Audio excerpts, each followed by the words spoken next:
बच्चों, स्वस्तिक शिक्षण संकुल में आपका स्वागत है। बच्चों, आज हम कक्षा 4 में विषय गणित पढ़ने जा रहे हैं और हमारा चैप्टर है 4 और उसका पार्ट 4। ठीक है, तो देखो आज हम यहाँ पे प्रश्न नंबर 10, इसमें आपको दिया हुआ है कि चित्र देखकर निम्न प्रश्नों के उत्तर लिखिए। ठीक है, तो यहाँ पे देखो आपको 3 चित्र दिए, इसमें हाथी दिया हुआ है यानी अप्पू हाथी, हाथी के दादाजी। ठीक है, फिर यहाँ पे चूचू चूहे के दादाजी और यहाँ पे ये है रानी के दादाजी। अप्पू हाथी की जो है उनके दादाजी की उम्र कितनी है? 95 वर्ष। कितनी? 95 वर्ष। और चूचू जो चूहा है उसकी उम्र है 2 वर्ष और रानी जो है उसके दादाजी की उम्र है 70 वर्ष। ठीक है, अब पहला प्रश्न, अप्पू के दादाजी रानी के दादाजी से कितने बड़े हैं? अप्पू के दादाजी रानी के दादाजी से कितने बड़े हैं? तो इसके लिए आप क्या करेंगे, अप्पू के दादाजी की जो उम्र दी हुई है उसमें से रानी के दादाजी की जो उम्र है उसको आपको घटा देना है। तो कितना आएगा आपका यहाँ पे? 25 वर्ष। कितना? 25 वर्ष। फिर है दूसरा नंबर प्रश्न, क्या चूचू के दादाजी कभी अप्पू के दादाजी जितने बड़े होंगे? क्या चूचू के दादाजी यानी चूहे के दादाजी जिनकी उम्र 2 साल है, क्या वो कभी अप्पू के दादाजी से बड़े होंगे? तो नहीं। तो यहाँ पे हम लिखेंगे नहीं, क्योंकि यहाँ पे चूहे के दादाजी की उम्र कितनी है? 2 साल। और यहाँ अप्पू हाथी जो है उसके दादाजी की उम्र 95 वर्ष, तो वो इतने बड़े नहीं होंगे। फिर है तीसरा प्रश्न। तीसरे प्रश्न में आपको दिया हुआ है कि चूचू चूहे के दादाजी रानी के दादाजी से कितने छोटे हैं? चूचू जो चूहा है उसके दादाजी रानी के दादाजी से कितने छोटे हैं? अब रानी के दादाजी कितने साल के हैं? 70 साल के। और ये जो चूचू के दादाजी हैं ये 2 वर्ष के हैं, तो कितने छोटे हैं? तो हम क्या करेंगे, दादाजी की जो रानी के दादाजी की उम्र है उसमें से चूहे के दादाजी की जो उम्र है चूचू चूहे की उसको घटा देंगे, तो हमें यहाँ पे जवाब मिल जाएगा। तो हमने घटा के देखा तो यहाँ पे कितना आया हमारा? 68 वर्ष। कितना? 68 वर्ष। ठीक है, फिर यहाँ पे प्रश्न नंबर 11, यहाँ पे आपको दिया हुआ है कि नमूना अनुसार तिथियों को अन्य तरीके में लिखिए। आपको यहाँ पे इस तरीके से दिया हुआ है 10, 5, 18। अब आपको मालूम है कि 10 तारीख है, 5वां महीना कौन सा होता है? और 2018। ठीक है, तो चलो हम इसको यहाँ पे विस्तार से लिखते हैं। फिर है 20, 5, 18। तो 20, 5, 18 यानी 20 मई 2018। तो हम इसको यहाँ पे लिखेंगे 20 मई 2018। फिर दूसरा 7, 6, 18। कितना है? 7, 6, 18। तो 7 तारीख 6वां महीना यानी जून और 18वां यानी 2018। तो हम इसको किस तरीके से लिखेंगे? 7 जून 2018। आगे आप यहाँ पे देखिए, यहाँ पे आपको दिया हुआ है 1, 6, 18। तो हम इसको यहाँ पे क्या लिखेंगे? 1 जून 2018। फिर है 30, 3, 18। इसको हम लिखेंगे 3 है यानी मार्च महीना चल रहा है, तो 30 मार्च 2018। फिर है 12, 11, 17। तो 12, 11, 17 11वां महीना यानी नवंबर, तो हम यहाँ पे लिखेंगे 12 नवंबर 2017। फिर है 2, 10, 17। 10वां महीना यानी अक्टूबर, तो हम यहाँ पे लिखेंगे 2 अक्टूबर 2017। ठीक है, फिर यहाँ पे आपको निम्न तिथियों को अंकों में लिखना है। यहाँ पे हमने शब्दों में लिखा, अब हमें यहाँ पे अंकों में लिखना है।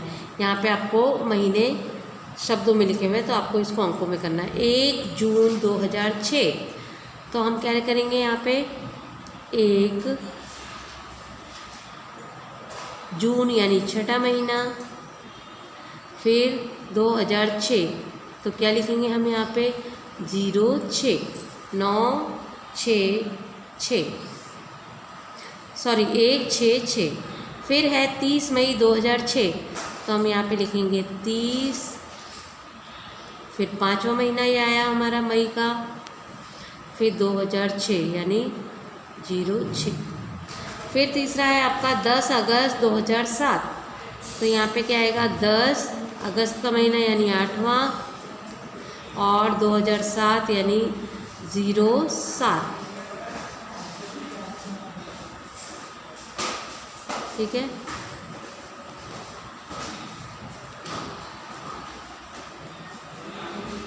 इस तरीके से। फिर है 5 सितंबर 2012, 5 सितंबर 2012 यानी 5 सितंबर यानी 9वां महीना, और 2012 यानी 12। फिर है 14 दिसंबर 2015, तो कितना आएगा 14 दिसंबर यानी 12वां महीना और 15। फिर प्रश्न नंबर 13, प्रश्न नंबर 13 देखो, 15 मई 2017 को चंदन मक्खन खरीदने एक दुकान में गया। उसे मक्खन के पैकेट को अच्छी तरह जांचा, परखा और देखा कि मक्खन खाने लायक है या नहीं। उस पैकेट पर लिखा था कि पैकिंग की तिथि 180 दिनों के भीतर खा लिया जाए। फिर उसने पैकिंग की तिथि यानी देखी, वह थी 15/1/17। तुम उसकी यह पता लगाने में मदद करो कि उसे मक्खन खरीदना चाहिए या नहीं। तो फिर यहाँ पे उसे मक्खन खरीदना चाहिए नहीं। फिर पहला प्रश्न उसी से संबंधित, मक्खन किस महीने में पैक किया गया था। तो कौन से महीने में पैक किया गया था, जनवरी महीने में, यानी 15/1/17। ठीक है, जनवरी महीने में 15/1/17 के दिन 180 दिन के बाद कौन सी तिथि होगी, 180 दिन यानी एक महीने बराबर 30 दिन, तो 180 दिन कितने महीने हुए, तो 180 भाग्या 30 बराबर 6 महीने। ठीक है। फिर गिनती की तारीख कितनी है, 15/1/16 से 6 महीने जोड़ने पर 15/6/17 को महीना उसका पूरा होगा। तो क्या चंदन 15 मई 2017 को मक्खन खा सकता है, हाँ। फिर 14 नंबर प्रश्न, 14 नंबर प्रश्न में दिया हुआ है कि खांसी के सिरप की बोतल पर लिखा था उत्पादन की तिथि यानी डेट ऑफ मैन्युफैक्चर 7/17। यह दवाई किस साल महीने में बनाई गई है, 7वां महीना यानी जुलाई, और जुलाई महीना, और सन कौन सा है 17। तो कौन से महीने में बनाई गई, जुलाई महीने में बनाई गई है। फिर समाप्ति तिथि डेट ऑफ एक्सपायर कितनी है, 7/18। कितनी, 7/18। फिर यह दवाई किस महीने में पूर्ण होगी, तो ये 7 जुलाई 2018 में पूर्ण होगी। फिर तीसरा, क्या खांसी के सिरप को सितंबर 2018 में लेना सुरक्षित होगा, तो नहीं, ये सितंबर महीने में लेना सुरक्षित नहीं होगा। फिर निम्न कोष्ठक को देखिए, निम्न कोष्ठक को देखिए, ये तुम्हारी घड़ी और 24 घंटे घड़ी में अंतर बताता है। इस स्थान को भरिए। तुम्हारी घड़ी के अनुसार समय और 24 घंटे की घड़ी के अनुसार समय। दोपहर के 1 बजना यानी 13 घंटे, दोपहर के 2 बजना 14 घंटे, 3 बजना 15 घंटे, 3:30 होना 15 घंटे 30 मिनट, शाम के 6 बजना यानी 18 घंटे, रात्रि के 9 बजना यानी 21 घंटे, फिर मध्य रात्रि के 12 बजे यानी 24 घंटे, फिर सुबह के 11 बजे आपका कितना होगा 11 घंटे, और रात के 8:30 बजे यानी 20 घंटे 30 मिनट, शाम के 6:30 बजे कितने घंटे होंगे 18 घंटे 30 मिनट। कितने, 18 घंटे 30 मिनट। ठीक है।